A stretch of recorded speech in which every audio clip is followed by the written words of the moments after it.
Karunia dan kuasa mengadakan mujizat-mujizat dan tanda-tanda di antara orang banyak. Saudaraku yang kasih dalam Tuhan, ini yang saya beri nama penginjilan.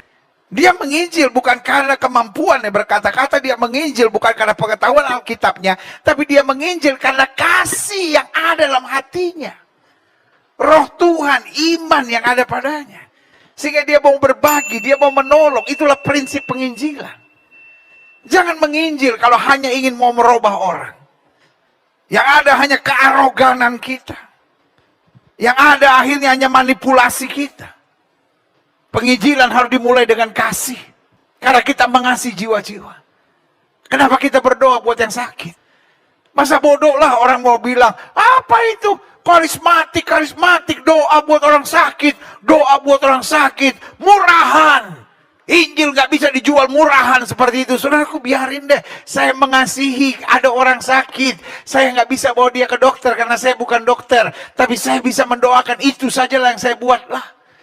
Kalau orang itu gak sembuh kan gak apa-apa. Saya kan gak salah. Saya kan cuma mengingatkan dia. Kok dia mau ke dokter, dia bisa bayar dokter, silahkan. Saya hanya menguatkan imannya supaya dia jangan putus asa. Saya doakan kesembuhan baginya. Kalau Tuhan mengerjakan mujizat juga bisa. Tapi kalau dia nggak sembuh, minimal dia masih punya iman. Begitu banyak orang yang pergi ke rumah sakit juga mati. Bayarnya udah ratusan juta.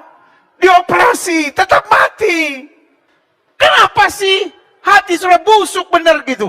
Selalu menyerang pendeta, selalu menyerang pendeta. Apa yang kami buat? Kami cuma berdoa buat orang sakit. Karena kami mengasihi. Karena kami ingin dia sembuh. Kami bukan mau terkenal. Kenapa kami mendoakan yang sakit? Karena kami pernah sakit. Dan waktu kami sakit, kami nggak punya uang untuk bayar dokter. Salahkah? Saya hanya mengajak pendeta-pendeta yang hamba-hamba Tuhan. Orang-orang percaya yang masih punya hati, yang mengasihi. Doakan orang sakit. Banyak orang sakit menjadi tambah parah. Bukan karena nggak bisa ke dokter. Tapi karena dengar vonis dokter yang menakutkan. Dan jangan pernah doakan orang sambil bilang jangan pergi ke dokter. Dia mau ke dokter, doakan supaya tangan dokter dipakai Tuhan. Salahkah doa itu? Kalau dia minum obat-obatnya kita doakan supaya dipakai Tuhan untuk mengerjakan mujizat.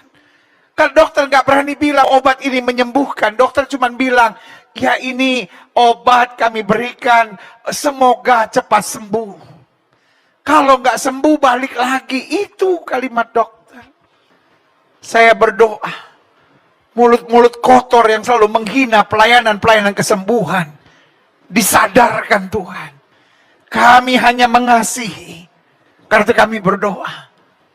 Bos, mungkin engkau menghina pelayanan-pelayanan kesembuhan karena kau bisa bayar dokter, bos. Karena kau bisa ke rumah sakit.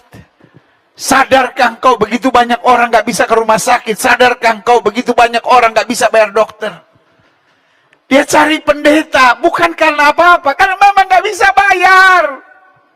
Lalu salahkah kami mendoakannya? Kami bukan mau cari nama. Kami juga gak bilang saya bisa. Kami selalu bilang Yesus bisa. Saudara ini hatinya busuk, memelintir. Dibilang hamba-hamba Tuhan cari nama. Saya mendoakan orang sakit. Tapi saya nggak perlu cari nama, karena bukan nama saya yang bisa menyembuhkan. Saya tidak pernah bilang, saya berdoa dalam nama Gilbert, maka kamu sembuh. Busuk mulutmu itu. Sorry. Kalau saya menegur, karena saya nggak tahan. Lihat saudara, membuat gaduh gereja Tuhan. Orang-orang yang sedang sakit akhirnya bingung, sebetulnya apa sih ini? Ada kesembuhan atau enggak? Bingung sendiri. Salahkah kita berharap Tuhan menyembuhkan? Salahkah saya minum obat lalu saya berkata dalam nama Yesus sembuhkan saya? Salahkah saya duduk di meja operasi sambil berkata Tuhan Yesus sembuhkan? Salahkah saya kalau nggak bisa bayar dokter, nggak bisa dioperasi lalu saya bilang Tuhan, saya mau dioperasi tapi nggak ada duit. Saya berharap pada mujizat kesembuhan. Salahkah? Saya mau bilang buat kawan-kawan saya yang sedang sakit, abaikan mulut-mulut kotor itu. Abaikan mulut-mulut sampah itu. Percaya satu nama, Yesus Kristus Tuhan. Kau nggak usah percaya hamba-hamba Tuhan. Kau percaya Yesus Kristus Tuhan saja. Dia bisa pakai siapa saja. Dia juga bisa pakai doamu.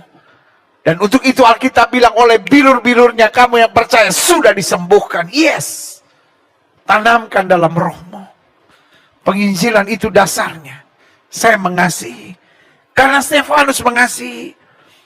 Ayat 8 bilang, dan Stefanus yang penuh dengan karunia dan kuasa mengadakan mujizat-mujizat dan tanda-tanda di antara orang banyak. Why? Bukan mau nonjolkan diri. Kita kalau doa orang sakit nggak pernah bilang dalam nama Gilbert, dalam nama pendeta Udin, dalam nama pendeta Amir. Tidak. Kita mau tinggikan satu nama yang memang punya kuasa. Boleh nggak sih stop dengan kegaduhan-kegaduhan yang nggak jelas ini? Kok kayak mencari-mencari sensasi. Apa tujuanmu juga nggak jelas, saudara-saudara. Selanjutnya, saya lihat Alkitab, ayat yang ke-9. Tapi tampillah beberapa orang dari jemaat Yahudi yang disebut jemaat orang Libertini. Anggota-anggota jemaat itu adalah orang-orang dari Kirene dan dari Alexandria. Bersama-sama dengan beberapa orang Yahudi dari Kilikia dan dari Asia. Orang-orang ini, apa? Bersoal jawab dengan Stefanus. Apa yang dia soalkan jawab? Kembali ke ayat 8. Dan Stefanus yang penuh dengan karunia dan kuasa mengadakan mujizat-mujizat dan tanda-tanda di antara orang banyak. Jadi sementara mujizat, sementara kesembuhan, sementara setan-setan dilepaskan, sementara kuasa Allah dinyatakan. Coba lihat apa yang terjadi ayat 9. Tampillah beberapa orang dari, bukan dari preman, dari jemaat Yahudi. Yang disebut jemaat orang Libertini, anggota jemaat orang-orang Kirene, Alexander, berarti orang-orang yang mengenal Tuhan. Saudara, gue kasih bisa nggak saudara lihat sih? Setan yang sama, yang bekerja memakai jemaat-jemaat Yahudi, orang Libertini pada waktu itu, memakai kelompok-kelompok tertentu yang selalu menyerang ketika mujizat sedang terjadi. Pola kerja iblis selalu sama. Wake up, church! Wake up, church! Wake up, church! Bangun gereja Tuhan. Iblis sedang menciptakan kekacauan-kekacauan. Sehingga orang yang sakit nggak punya pengharapan lagi karena kegaduhan yang ada. Akhirnya dia tawar hati. Orang-orang yang sedang butuh mujizat nggak berharap lagi pada Yesus. Karena takut ada kelompok-kelompok orang-orang yang kerasukan setan lalu kemudian menyerang dan berkata, hati-hati dengan hamba-hamba Tuhan yang berdoa untuk orang sakit. Hati-hati dengan hamba-hamba Tuhan, mereka cuma cari duit. Kita nggak cari duit. Habis kita doakan, kita juga nggak ketemu mereka lagi.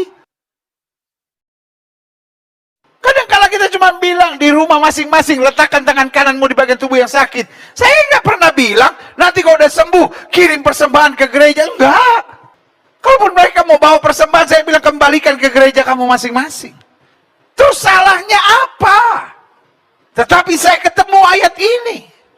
Bahwa ternyata setan yang sama yang bekerja pada saat itu menyerang Stefanus, setan yang sama juga sedang menyerang hamba-hamba Tuhan yang sedang melayani dan fokus untuk meninggikan nama Yesus.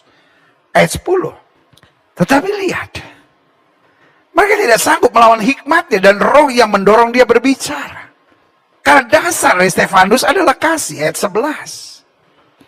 Lalu mereka menghasut beberapa orang untuk mengatakan, kami telah mendengar dia mengucapkan kata-kata hujat terhadap Musa dan Allah. Hello. Akhirnya yang ditebarkan apa? Hoax. Hamba-hamba Tuhan itu cuma cari duit. Hamba-hamba Tuhan itu meninggikan namanya sendiri. Sama persis kan? Boleh nggak saudara lihat? Saya nggak sedang address my sermon to someone. Tapi saya sedang address my sermon to everyone. Untuk membuka pikiran kita. Bahwa roh setan yang sama yang bekerja waktu itu. Untuk menciptakan kegaduhan dalam pelayanan dalam gereja. Ketika ada kuasa, ada mujizat, ada pelayanan-pelayanan yang menyembuhkan. Ada pelayanan-pelayanan dahsyat. Roh setan yang sama sedang menyerang kelompok tertentu. Dan sedang berbicara di channel-channel YouTube tertentu. Hanya untuk menciptakan kekacauan, kegaduhan, dan ketidaknyamanan. Dengan tuduhan-tuduhan sesat. Cari duit. Meninggikan diri sendiri. Ajaran yang tak berdasar. Sama persis. Ayat 12. Dengan cara demikian mereka mengadakan satu gerakan.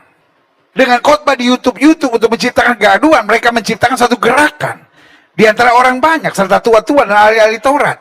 Mereka menyergap Stefanus, menyeretnya dan membawanya ke hadapan mahkamah agama. Untung mahkamah agama sekarang udah nggak ada.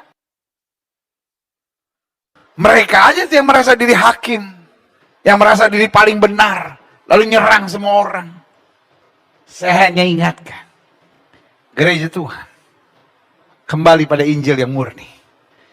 Injil yang percaya kuasa Roh Kudus, Injil yang percaya karunia-karunia Roh, Injil yang percaya kuasa dan mujizat atas nama Tuhan Yesus Kristus. Selama yang kita panggil nama Tuhan Yesus Kristus, setan tidak bisa ikut terlibat di sana. Amin. Alkitab bilang mintalah Roh Kudus.